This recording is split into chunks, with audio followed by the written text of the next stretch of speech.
May nagalit isang artista sa akin na ano daw ako, psychopath. Well, may nagalit isang artista sa akin na ano daw ako, psychopath. Well, I live here to her constitutional right to free expression. She should enjoy that. Give me an input of how to do about it. Hindi ko talaga kaya na isa-isahin. But I was tinkering with the idea coming in last night from Basilan and Zamboanga na i-open ko yung PTV4 for 1 hour each day. And diretso na lang sila. Lalabas na lang yung pangalan. Minus, if you want, kayo nagpapadala, the complainants or the aggrieved parties or whatever, the wrong, you can always escape your number. But if you want to do it publicly, fine with me. Just text the agency and the person whom you have a gripe, a grievance to express. Tell me about the issue, and maybe that would be more in keeping with the transparency. It does not mean to say na tama yan, because people can go wrong and it will go wrong as in the Murphy's Law. But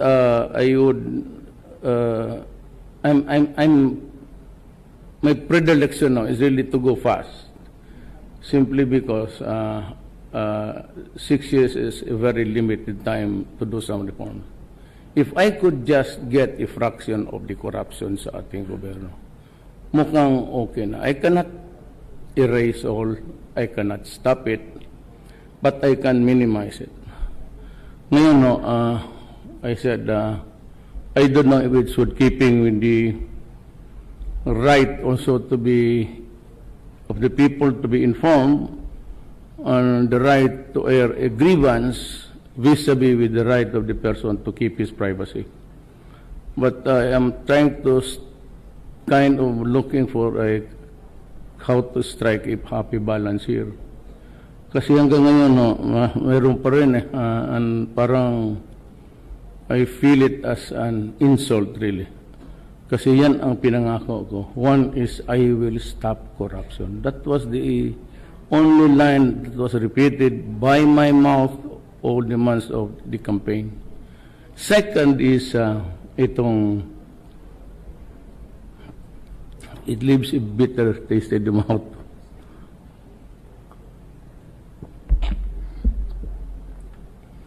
Drugs. Alam mo, there's an evolving two school of thoughts here na we treat them, we arrest them, we prosecute them.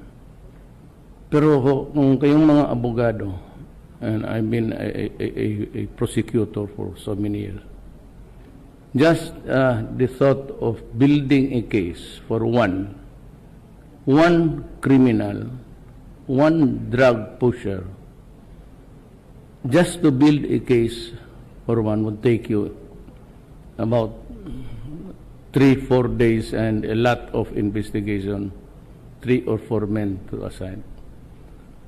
Kayo tayo mga abogado, you know that is well nigh impossible to do it. What I'm trying to say is that I do not think I can be successful unless I destroy the apparatus of the criminal syndicates.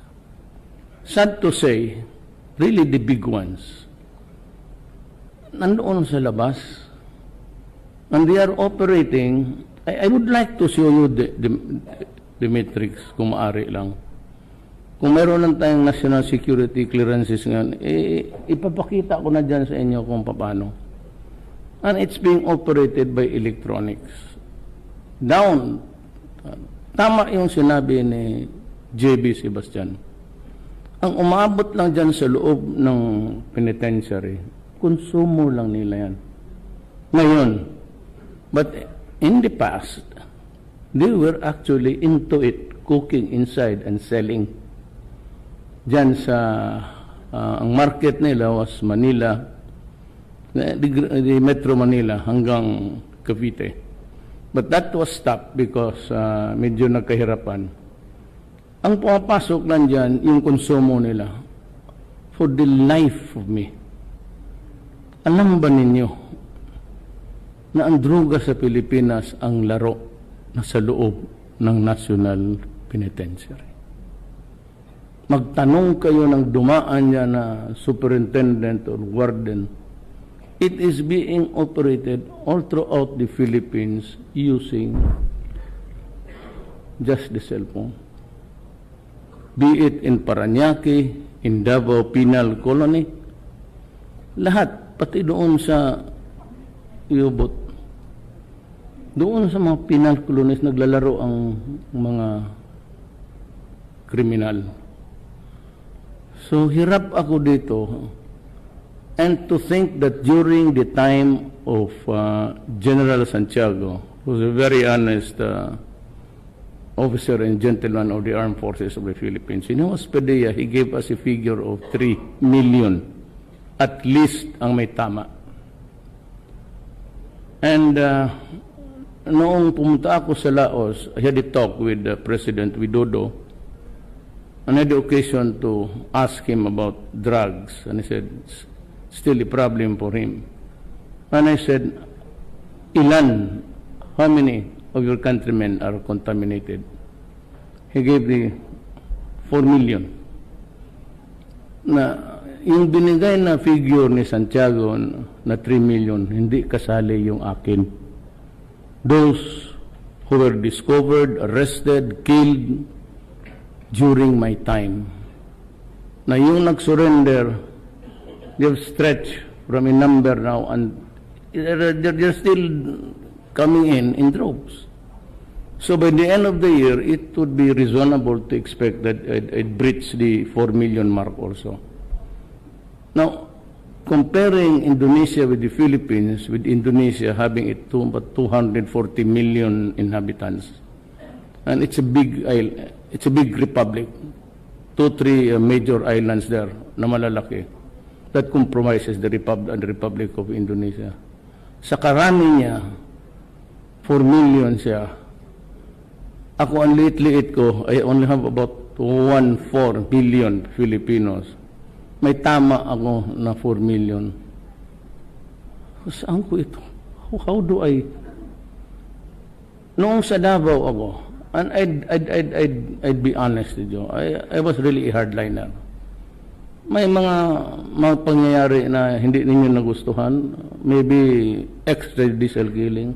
There were. But that was not really my order. Ang sa Davao lang kasi, when I became mayor, I fully supported the police. Walang takot ang police. Ang police kasi hindi niya malaman pag nademanda siya. He can be held before the ombudsman, he can be held before the IAS, tapos andyan pa yung human rights. Ang pulis kasi noon pag nademanda, hindi niya malaman kung saan siya papunta. With so mandyan pa yung Polcom, he would go crazy. But sa Davao kasi doon na mayor ko, having been a politician and a prosecutor, sabi ko sa kanila, just do your duty, do it right. Because when noong 1970, pag pumasa ako sa bar, 73 lumabas yung amin. Class 72, bar 72 ako. Nung lumabas kasi yan, nag-asawa ako, kulang ang pera ko. So nagturo ako sa Police Academy sa Southern Philippines. So estudyante nila ko. And all those years, hindi ko na kailangan sabihin ano. Sinabi ko lang, go out, arrest them. We are, minsan yung, yung by bust operation karamihan dyan, place them under arrest and the custody of the law. Announce your authority, and if they do not surrender, then you have to take him by force. But if he presents a violent resistance, And if you think that your life is in danger, patayin mo. And that has been my order ever since. And to me, I think there's nothing wrong with that. And when I was a mayor, ganito ang estilo ko. Lumabas kayo ng Davao, kayong mga drogista, lumabas kayo yung naglalaro ng droga, gun for hire, soldiers and everything, policemen, go out. Pulis ka, pagka nandiyan ka, alam mo na, sabi ko. And all of these guys, inside government or outside of government, maraming namatay noon because I was really very strict.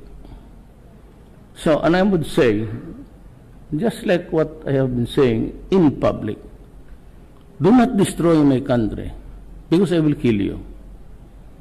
And do not destroy the youth of the land because I will kill you. And I've been doing it for several years. As a matter of fact, for 23 years, for the time that I was mayor, I used to put that kind of sentence, that statement. Then I could hardly find a law nung sinasigaw ng mga iyo na I threaten people with, because you cut corners in my statement. I said those who would want to destroy my country. That's I think it's a very correct statement. I cannot see anything wrong there when you threaten criminals because you do not want your country destroyed by drugs. Nahanapan akong mali. But you know, itong EU and itong human rights, alam nila yung statement na yan. You know, if it is not a crime in my country, how can you prosecute me before any other body? It has to start with the criminal laws of the land of which I am amenable. Because I am a Filipino citizen. But unfortunately for them, wala. And they reprimand me and chastise me, including Secretary of State, yung babae doon, pati Obama. And you know, before you must do some digging. Before I left for Laos, I said, wag ninyong akong hiyain doon. Wag ninyo. And I was referring to the press and everybody who would ask me publicly. So huwag ninyong bastusin doon because this is a gathering of, you know, when I was vice mayor, it was all right for you to parang sidekick. Those are side issues of governance. But when I am the President of the Republic of the Philippines, little as I am, kung wala silang respeto sa akin, they must remember that I carry the identity of a sovereign country. You do not have any right to chastise me publicly. There is the United Nations, and if you see something wrong in our sovereign exercise of our authority, you go there and make your statement and ask for a motion that it be referred to the Human Rights Commission. But do not just stand there like Obama and the rest. And parang sabihin, oh, wag kang mag-ano dyan ng human rights. And to threaten, ang nagalit ako doon sa statement ng isang, I know mas that, gusto ko magmura. Sabi niya, you know, Mr. Duterte, you better watch out your mouth. You might stand to lose the age that you are. Kung ganun lang naman, takutin ka na parang kunin yung pagkain sa harap mo. Kaya ako nagalit. I do not demand respect, but I just want them to do which is correct, the proper decorum of the sovereign. Nakalimutan nila yan. Kaya kasi ang pagtingin kasi ng Amerika and the others, maliit lang kasi tayo. historically, they never, lalo na yung, it's not actually the fault of the presidency. Yung State Department na yan. Ano talaga? They are there to stay and they do what they want because they think they're the most powerful nation on earth. If you feed lang nila yan sa president, the presidente naman, sabi ko kay Obama, I never made those statement. Yung mga hurtful words. Now, itong si Goldberg, well, for the second time, totoo eh. What's wrong with your gay? Totoo man sinabi ko, ano started the Rocos? Siya, because he wrote onto a statement of mine that was a narration of a true event. Now, somebody from the other side during the campaign was looking for the tape sa RPN because he was the cameraman riding piggyback sa akin. He was all around sa likod ko. Totoo yung sinabi ko. Itong mga to, nakaswerte ito. Naunahan pa. Tama yun. Sinabi ko sa galit ko. It was not intended to be a sacrilegious. It was intended to derogate sa manhood noong nag-rape. Pa-insulto ba? Philippine culture. Mabuti pa itong gagawin to, kapangit-pangit, yun ang sinagot. Parang ganun. Hindi man nila maano yan. So, sinabi lang, dito sa atin, when they judge, you judge best when you condemn. Ang alam mo dito sa atin, for those who cannot really pronounce it, salamagan. Ang iba naman, son of a bitch. That isn't putang ina. But they chose the phrase, son of a whore, to make it terrible to the ear. Yan ang So, itong Amerika, may nagalit isang artista sa akin na ano daw ako, psychopath. I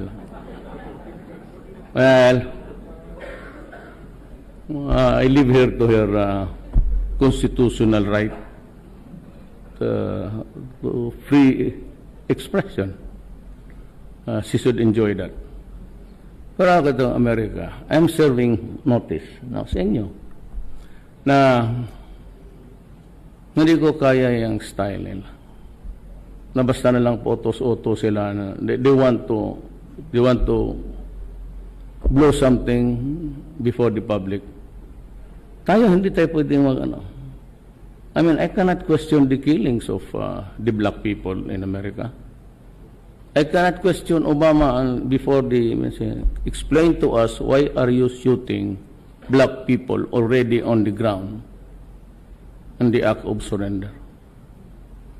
Tell us why is there now a great divide between the black and the Inyo yan eh. But nobody can question that. Nobody has ever heard demanding the investigation by the human rights of the United Nations of America. Kaya itong isang EU, they had the goal to, and they said they were lawyers. No, they should have investigated that. Is it a crime to say, Greek criminals go out of my country, I'll kill you? That is the right to preserve your... Alam mo bakit? Give me about 3 minutes. Ang droga umabot na ng 4 million. Alam niyo na dumating ako dito sa presidency midterm. When the budget, on a budget prepared by Aquino, President, who prepared it the previous year. So itong budget ko does not contain any eventuality or expectation of millions of people needing treatment or rehabilitation because it was not until after I became president na lumabas ang totoo. When I was mayor, I knew that it was serious. Sabi mo na may namatay, meron. Tama yan. Pero alam mo, hindi ko talaga alam na ganun pala kalawak ang tama ng ating bayan. So wala akong rehab. Kung rin ko yung sa Defense Department o ito kay Secretary Obial, ibigay ko doon sa Defense because I ordered the military to open up their camps to accommodate rehab houses. Hindi mo natin alam yan. So wala akong budget na 5 centimos for that. Because everything is programmed to be spent the way it should be there. Tapos sabihin, hindi niya patayin, bakit niya patayin, i-rehab niya. Ipuno na nga eh. At saka hindi, because until they are contained in a structure which is really secured. Now, let me just hurry up my talk with you. China offered to help. Matapos na, walang nihinuhay. It's in Fort Magsaysay, nandoon sa loob. It's good for 1,600 inmates. It's about to be completed. Mag-cut ng ribbon na sabi ko, huwag na cut ng ribbon. Cut mo ng liig ng putang. Sorry. Huwag na, magseremonya, sabi ko, buksan na kaagad din niya. And, gano'n na, parang mga apartments na, mga kondo nga kaharap-harap. Gano'n ang pinakita ng China. Ngayon, sabi, bakit ako magpunta ng China? Okay. Gusto ninyo, ayaw natin China, o sige. May arbitrary ruling tayo. We won. We are entitled to the entitlements of that part of the Red China Sea na atin. Entitlements, it is a territory. The territory is 12 miles. Beyond that is yung ating tawag natin, parang fish pond. Lahat naman tayo binigyan ng fish pond. Oh. Yan, in your Philippines, you have count it from the outermost line, then draw a line there, and that's yours. Lahat tayo may ganon. But China has claimed it to be part of their historic sovereign territory. Okay. Tayo ang nag-file, panalo tayo. Okay, magbotohan tayo. Sino ang gusto na? Dalawa lang eh. I will insist, pag ayaw na lang ibigay, atakihin ko sila. I'll start the war. Mapahiya tayo pag hindi. I talk. O sinong-singan magsabi, birhan natin bukas. Padala ko yung Navy doon bukas. I'll send the gray ships there. Wala. It will be a massacre. And, to top it all, the battleground would be Palawan, anak ng... Buti sana kung sa Massachusetts tayo o sa New York. Sige, fight tayo. Huwag yung bayan ko. Kaya itong kamay ko ng Athena, gusto namang kalabit ng trigger, oh. I don't know what happened. Baka nakarma ako. Siguro yung... Anyway, yan ang dyan. So, China has repeatedly invited me. I have accepted the offer. There was a little bit of kasi I was supposed to punta ng Japan ahead, but Japan gave a definite date. I forgot all about it. Nagbigay sila ng definite date eh. So, wala akong magawa. Sabi nitong, bakante pa lang, dito ka muna sa amin. But just for, pupunta ako ng Brunei, tapos didiretso ako ng China. Then, part of that is Japan. Contrary to the belief of other Filipinos, it is not the United Nations. Maliit lang yan, pati yung military. It's the Japanese government. Ang pinakamalaki. Tulong. Then so I'll go to Japan. Then probably I will go to Russia. In that meeting namin sa Laos, nobody knew it, but I said, na-divulge ko naman sa inyo. We talked, kami lang dalawa ni Medvedev. Sabi niya, you go to Russia and we'll talk about it. We have everything that you need here. Pati pera siguro. Well, anyway, yun ang sitwasyon. I do not think that I will tsaka yung tingnan mo talaga ito. Keep mo. Ayan si Roy Simato sa harap ninyo. And the other generals here. Bakit? Nandyan, apat nung sumaludo sa akin kanina. O dyan na. Tanongin ninyo. War games, pagdating nila dito, diskarga, then distribute the equipments. Ano yung equipments ang gagamitin? So habang nag-war games, kasi yung equipments nila pati, yung equipments natin, they are not compatible. Pag tawag mo ganun, mabumbahan, ang magsagot sa iyo, North Korea. Okay, padala namin yan. So, hindi compatible. Pag alis ng Amerikano, dala nila. So what's the point? Sila yung nakinabang, sila yung natututo, tayo wala.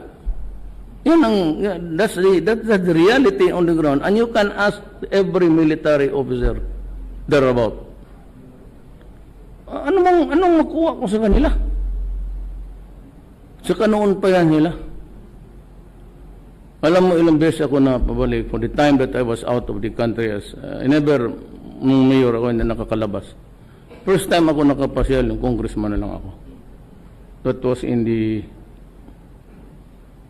1999, 2000. And minsan I could see how yung sigaw-sigawan nila yung Pilipino na mayroon pa akong kilala, nagkasabay kami sa Davao, yung bata, dinala doon sa isang cubicle, yung ama naman, yung bata, sigaw ng sigaw. Walang wala lang man sa kanila. Ganon sila kaya noon pa sabi ko, well, and if there's a chance, but I do not mean to cancel or abrogate the military alliances. But tangunan ko kayo, do you really think we need it? If there is a war, makaupakan, do you think we really need America? And do we need China and Russia for that matter? Or do we need somebody?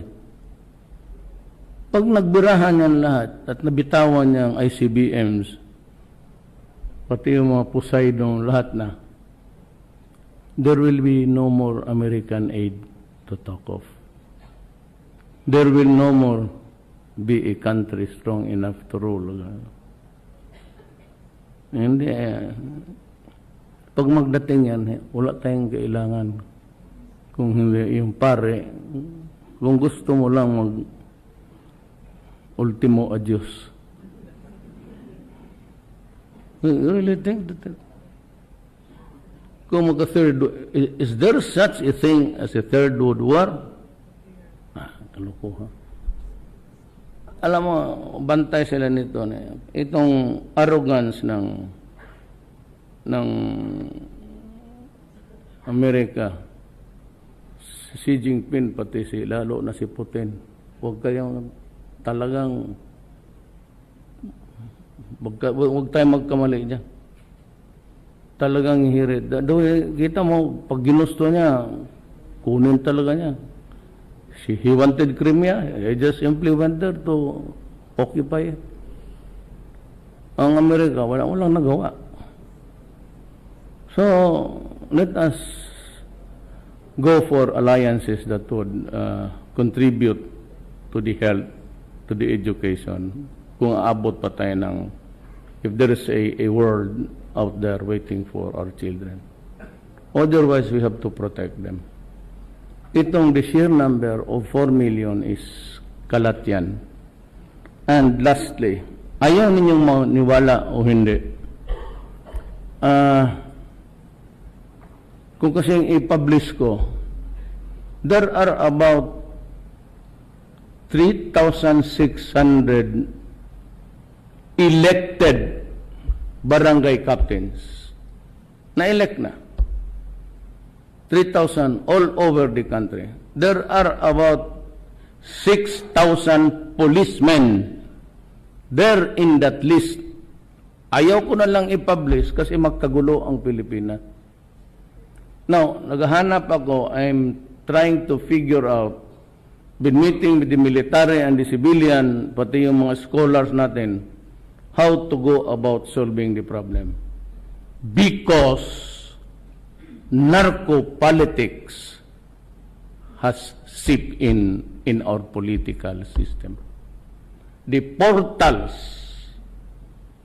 of the invasion of drugs into the national government started with Dilima. Totoo yan. Ilang witness na nagsasabi sa inyo, yung Guardia na, yung NBI, yung PSG,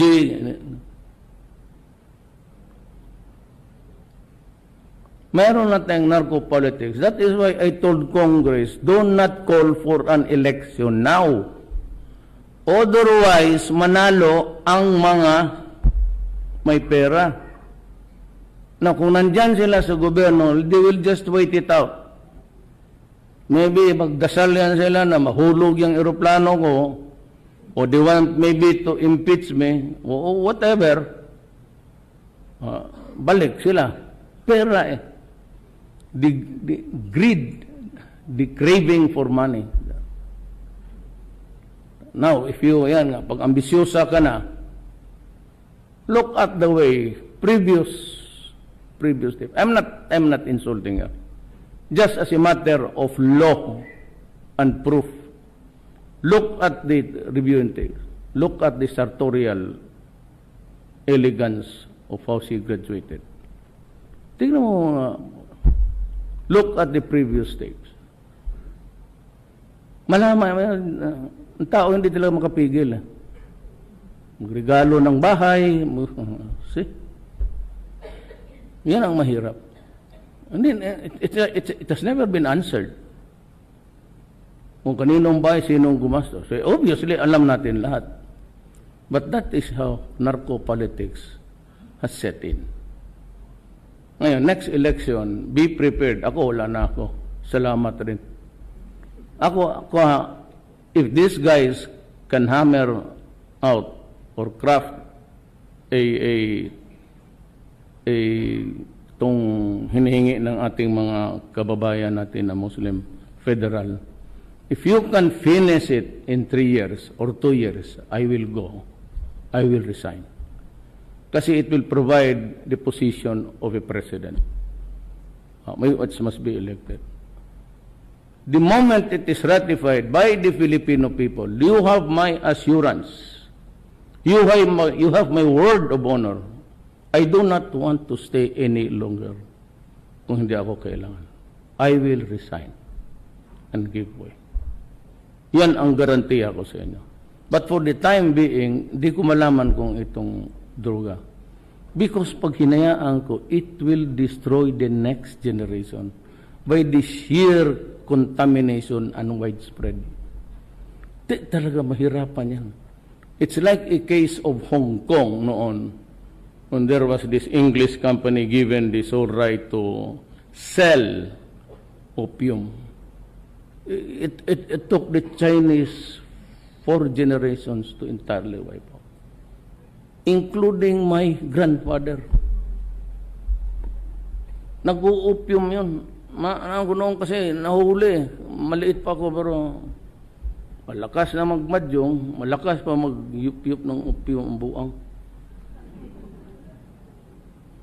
Took them several generations to.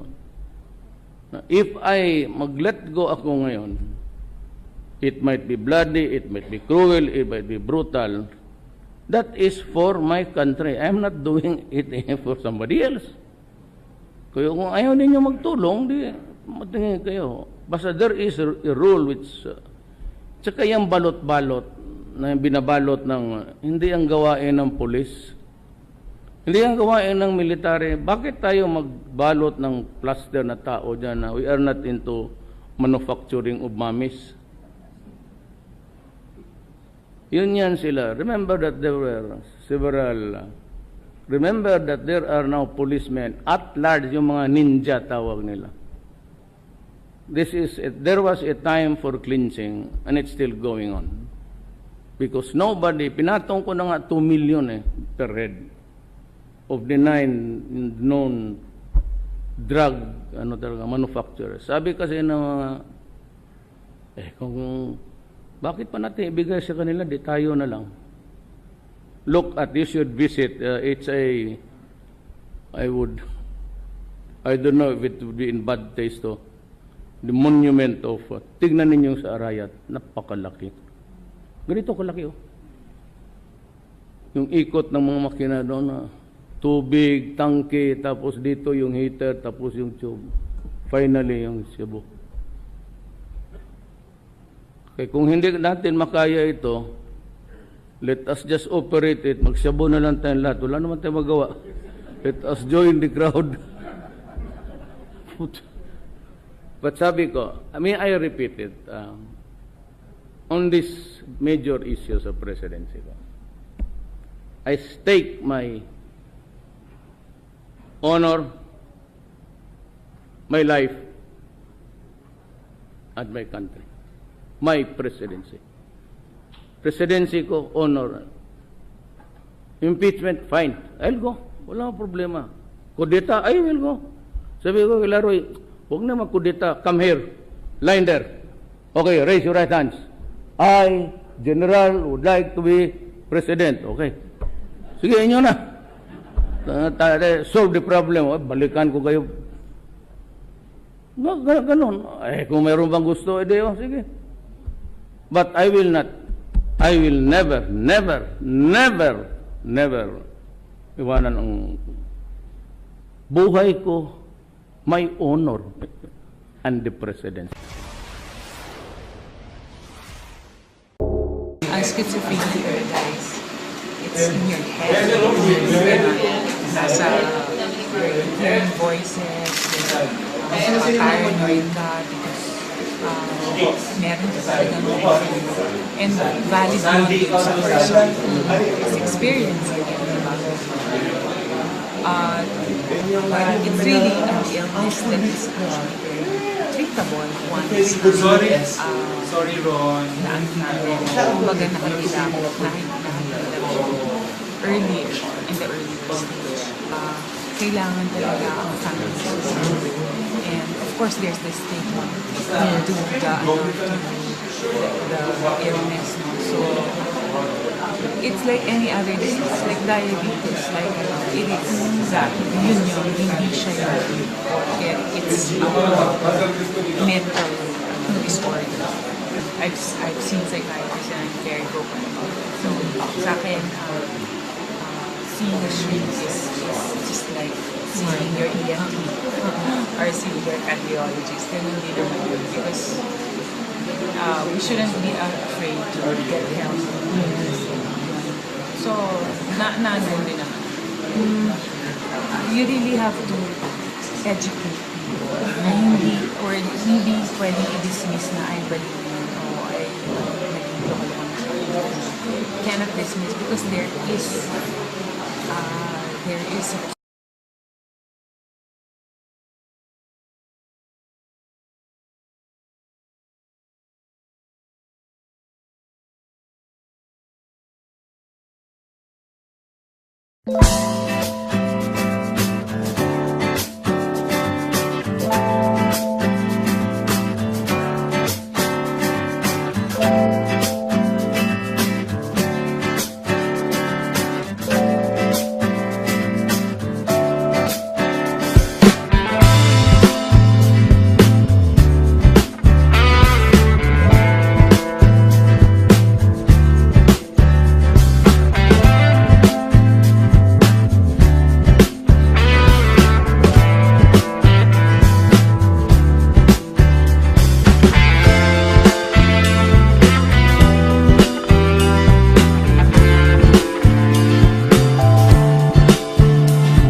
Duterte a psychopath.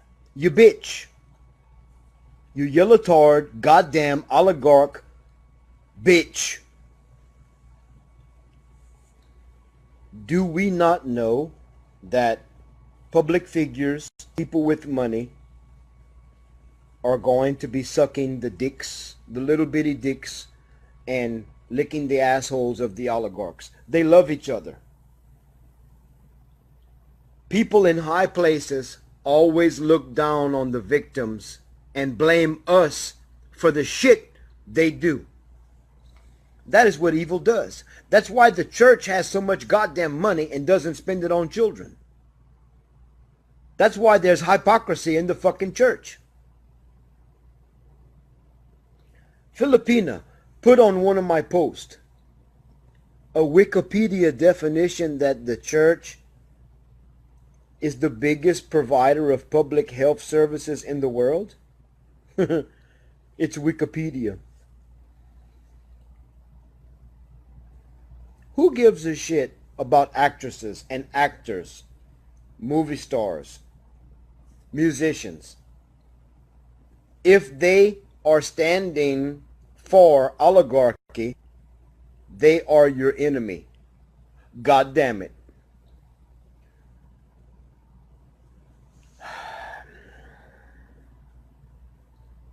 Now you know who is your enemy. Anyone who comes against President Duterte comes against the people of the Philippines.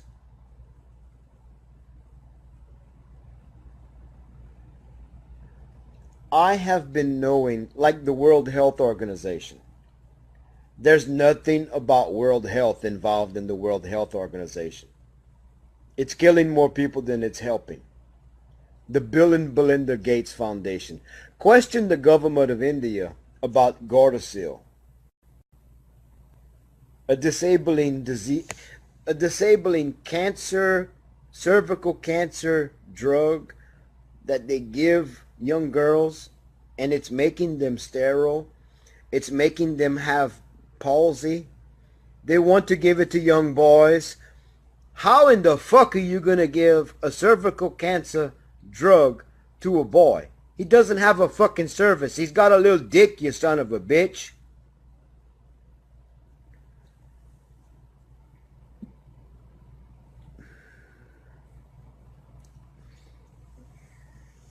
If you people would know what I know, you would be standing next to me. We would be showing the world the truth about humanity. It would take all of my life to explain everything I know about the fucking oligarchs. But anytime you see someone position their mouth to speak and words come against President Duterte to make him look bad, they are defending the oligarchs. They're defending the people who want you to shut your mouth and be a good goddamn slave. Shut up, stupid human. Don't you know yellow is the right color? Huh? Don't you know Aquino was a man of the Philippines? Don't you understand?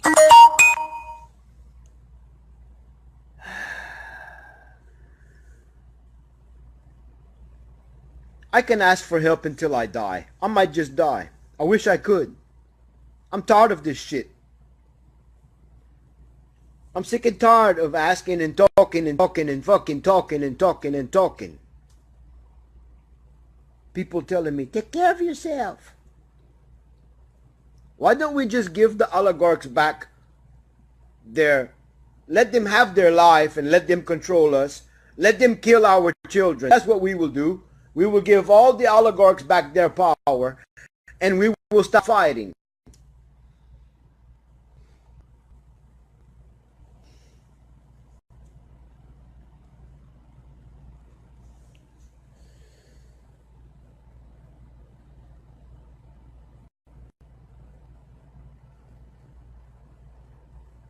I'm tired of wasting my time. I want to live also.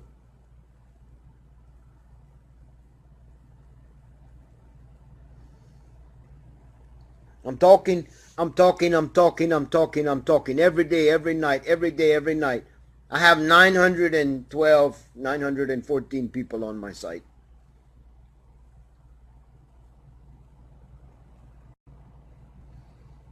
I feel like I have failed.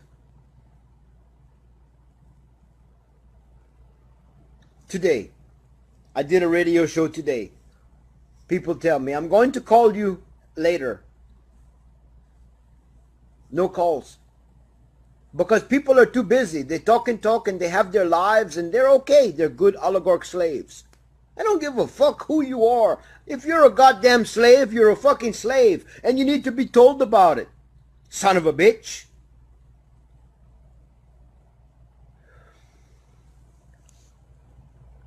How many fucking days I have suffered? How many goddamn days I have spent and focused all of my attention watching these goddamn oligarchs defending President Duterte, losing my own soul in the process. I'm going to quit. I'm going to delete my goddamn Facebook and I'm going to run and hide because, you know, humans are too stupid to wake up.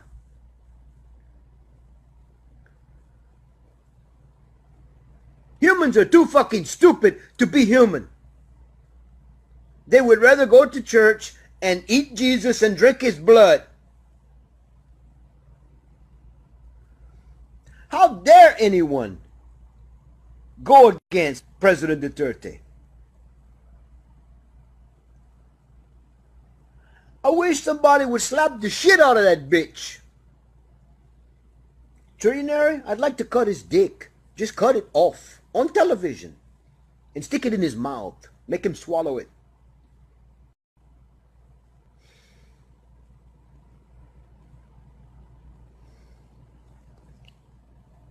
In the United States, I'm going to show you how fucking ignorant, how stupid the goddamn people are here.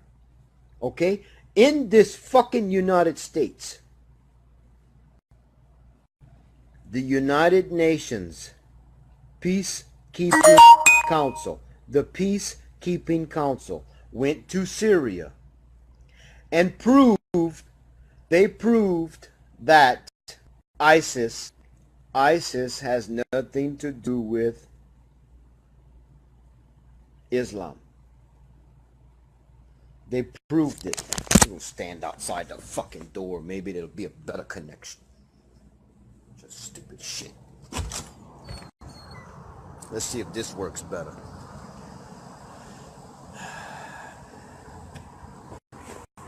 The United Nations Peacekeeping Council went to Syria and came back and had a 45-minute press conference. The video is in my YouTube channel, exposing that ISIS is a paid mercenary group funded by the United States, Israel, Syria, and Turkey. And you know what? You know what? The fucking people in the United States don't even pay attention. I had a close friend of mine. I told him, I said, what if I could show you a video that would prove from the mouth of the United Nations Peacekeeping Council that ISIS had nothing to do with Islam? You know what this stupid son of a bitch named Cecil Trahan in my city said? He said ISIS is terrorist Muslim. He cursed me. He said I was fucking crazy. I need to start exposing people and their goddamn ignorance.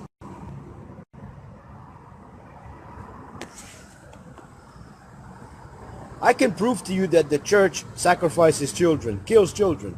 They sacrifice humans also. I can prove to you that the church is evil and satanic. But most of you are not going to give a shit.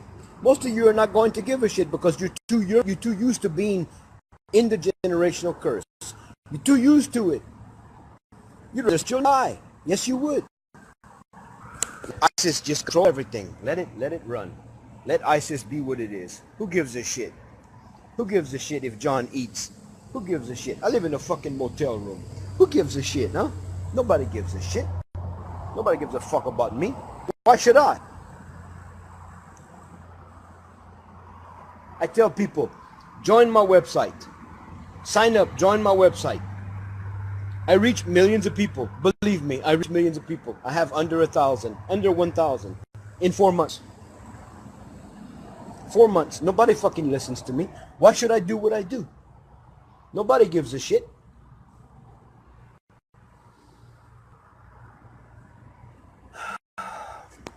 Every time I do a video and I talk stupid, it goes viral, you know? But I'm fixing to stop what I'm doing because nobody gives a fuck. It's just words. Words.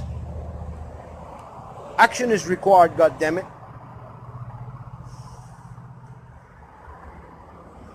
I have my friend, my personal friend. You know what he tells me to do? Don't worry about it. Don't worry about it. Just let humanity die. They're going to come back and they're going to live again. They're going... Okay, what about the children suffering? He's got 2 twin little nieces that live with him. Beautiful daughter, beautiful twins. Huh? Nobody wants to help me. Not with money, not with food, nothing. Nothing. Not a fucking thing. Why the fuck should I keep doing what I'm doing? Why should I do what I do? You tell me why I should stay and do what I do. Facebook is just talking anyway. It's a fucking place for morons to be. Morons. The oligarchs made Facebook for you and me to look stupid, to do this shit, just to talk. No action, just talk. I can prove to you Facebook is killing us slowly. Facebook is killing us. Because you can't even listen to directions to join a website that'll help you and the president. You do not care. So I delete my Facebook later. The agency and the person whom you have a gripe, a grievance to express, tell me about the issue. And maybe that would be more in keeping with the transparency. It does not mean to say na tama yan because people can go wrong and it will go wrong as in the Murphy's Law. But I would, my predilection now is really to go fast, simply because 6 years is a very limited time to do some reforms. If I could just get a fraction of the corruption sa ating gobyerno, mukhang okay na. I cannot erase all, I cannot stop it, but I can minimize it. Ngayon, no, I said, I don't know if it's with keeping with the right also to be, of the people to be informed, on the right to air a grievance vis-a-vis with the right of the person to keep his privacy. But I am trying about 3-4 days and a lot of investigation, 3 or 4 men to assign. Kayo tayo mga abogado, you know that is well nigh impossible to do it. What I'm trying to say is that I do not think I can be successful unless I destroy the apparatus of the criminal syndicates. Sad to say, really the big ones, nandoon sa labas, and they are operating. I would like to show you the metrics kung maaari lang. Kung meron lang tayong national security clearances ngayon, ipapakita ko na dyan sa inyo kung paano. And it's being operated by electronics. Down. Tama yung sinabi ni JB Sebastian. Ang umabot lang dyan sa loob ng penitentiary, konsumo lang nila yan. Ngayon, but in the past, they were actually into it, cooking inside and selling. Dyan sa, ang market nila was Manila, the Metro Manila hanggang Cavite. But that was stopped because medyo nagkahirapan. Ang pumapasok lang dyan, yung konsumo nila. For the life of me. Alam ba ninyo na ang droga sa Pilipinas ang laro na sa loob ng National Penitentiary. Magtanong kayo ng dumaan niya na superintendent or warden, it is being operated all throughout the Philippines using just the cellphone. Be it in Parañaque, in Davao Penal Colony, lahat, pati doon sa Iubot, doon sa mga penal colonies naglalaro ang mga kriminal. So hirap ako dito, and to think that during the time of General Santiago, who was a very honest officer and gentleman of the Armed Forces of the Philippines, in Hospedia, he gave us a figure of 3 million, at least ang may tama. And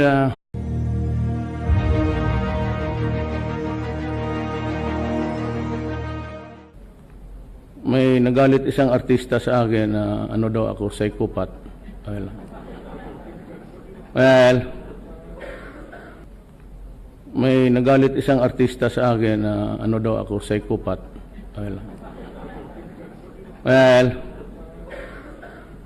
I live here to hear constitutional right to free expression. She should enjoy that. Give me an input of how to do about it. Hindi ko talaga kaya na isa-isahin. But I was tinkering with the idea coming in last night from Basilan and Zamboanga na i-open ko yung PTV4 for 1 hour each day. And diretso na lang sila. Lalabas na lang yung pangalan. Minus, if you want, kayo nagpapadala, the complainants or the aggrieved parties or whatever, the wrong, you can always escape your number. But if you want to do it publicly, fine with me. Just take those kind of looking for how to strike a happy balance here. Kasi hanggang ngayon, mayroon pa rin and parang I feel it as an insult really. Kasi yan ang pinangako ko. One is, I will stop corruption. That was the only line that was repeated by my mouth all the months of the campaign. Second is, itong, it leaves a bitter taste in the mouth.